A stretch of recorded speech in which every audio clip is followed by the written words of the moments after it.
Hi, my name is Julie, and I'm from a small town in southern Wisconsin, but I've lived here in San Francisco for about 6 years now. I'm a community organizer, a peer counselor, and an amateur photographer. But I'm also a suicide survivor, and that's what I'm going to talk to you about today. My family life wasn't the greatest when I was growing up, as is the case with a lot of people. I was a really sensitive kid whose feelings were hurt easily and often. My mom loved me and really tried to do the best she could for me, but she was struggling with her own stuff, and she tried to get me help, but it really wasn't the kind that I needed.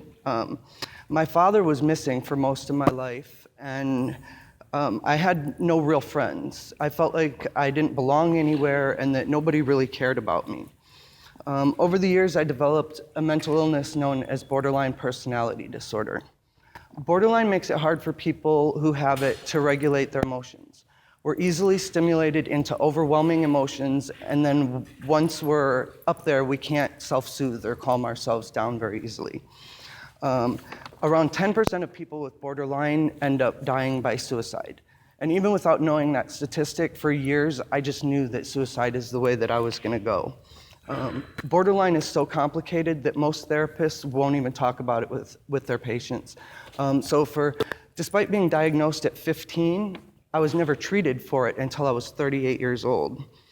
Most of my life, I didn't even know what it meant to have borderline. I didn't even know what that meant. My teen years were spent in and out of psych wards, mental institutions, foster care, group homes.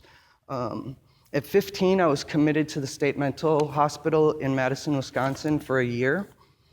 After that, I spent about 6 months as a teenage runaway, and after that, I was shuffled around from family member to family member until I turned 18. My first suicide attempt was when I was 17, and I was living with my aunt. By the time I turned 18, I was drinking a lot, and I was using drugs, mostly cannabis, to deal with my trauma. Because of my trauma, when I drink, I tend to become kind of psychotically violent, and I flash back to abuse. And I feel like I'm defending myself, but in reality, I'm usually assaulting somebody I love, or sometimes even a perfect stranger. The psychosis pretty quickly brought me to the attention of my small town police force. Small town, everybody knows everything. They knew I was severely mentally ill. For years, they didn't even take me to jail. They would arrest me, charge me with disorderly conduct, but they would take me to the hospital, where I would be put in 5-point restraints and drugged until I was unconscious. I developed this pattern of drinking and getting arrested for disorderly conduct, and at some point, the judge decided to put me on probation. From there, things really started to get out of control. I was able to stop drinking, but I was still using cannabis to deal with my trauma, and on probation, they test you for drugs all the time. I started this new cycle of getting arrested for using cannabis while I was on probation. I've been in jail probably 75 times just for testing positive for cannabis. I spent about 15 years in that cycle. There was a few times I really tried to do things the right way. I abstained from cannabis, but my trauma really wouldn't let me stay clean for very long. And I would usually turn to alcohol because that's out of your system in 72 hours. I felt I would be more likely to get away with it, but I would usually end up assaulting somebody and not only being violated for my probation, but I would end up in jail with new charges as well. My next suicide attempt was when I was 23, and it landed me in jail. The police officers who took me to the emergency room didn't do the 5150 when they dropped me off, and when they came back the next day, the hospital said, "Too bad, you didn't do things the way you were supposed to, and she's gonna go home now." They decided to call my probation officer, and I think they thought they were doing what was best for me, but they had my probation officer put me in jail for 2 weeks for misuse of prescription medication. So instead of getting any help after a suicide attempt, I spent 14 days in jail all by myself with nobody to talk to. My mental health issues are made worse by psychiatric drugs, but several times while I was on probation, I was forced to take them anyway. They make me paranoid, violent, catatonic, even suicidal, but I'd be put in jail if I refused to take them. There was another suicide attempt at 27, another trip to the ICU and liver failure, and I had to go to mental health court. Later, when I couldn't pay my public defender fees from mental health court, I was found in contempt of court and spent 6 weeks in jail while my husband raised the $800 in the lawyer's fees to get me out.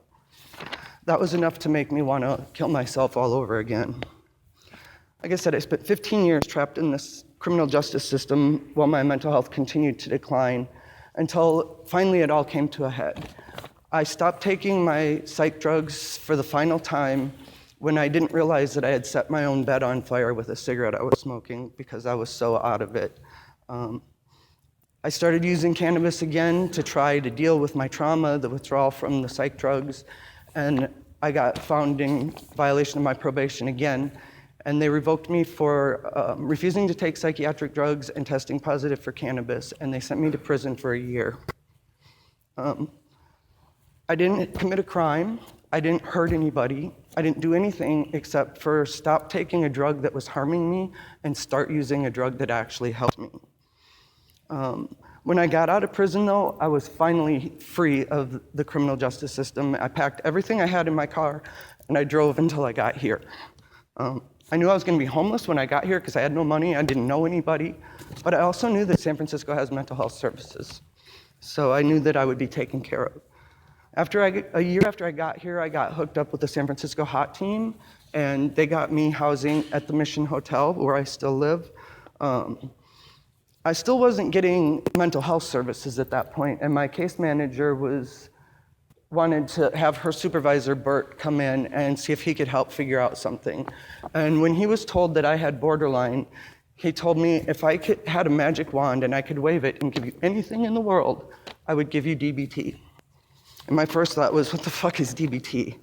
It has to be something really amazing if he's gonna offer me that rather than health, sanity, peace. With his magic wand, he gave me hope for the very first time in my life.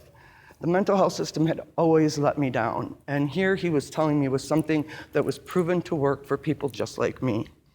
I was ready to dive into this head first, but before I could, there was another suicide attempt and another trip to the ICU. This time I woke up with a doctor screaming at me, telling me what a piece of shit I was, because some poor sick child who needed a liver was not gonna get it because I was gonna take it away from them. If I hadn't been restrained, I probably would have tried to hurt myself again. Luckily for me, my liver made a comeback and I was able to start my treatment. I was going to groups full time for almost 2 years, and I eventually felt like I could go back to school and follow my dreams. Now I'm a certified peer counselor. I never thought I would be anything worthwhile because for most of my life, everyone told me that I wasn't worthwhile.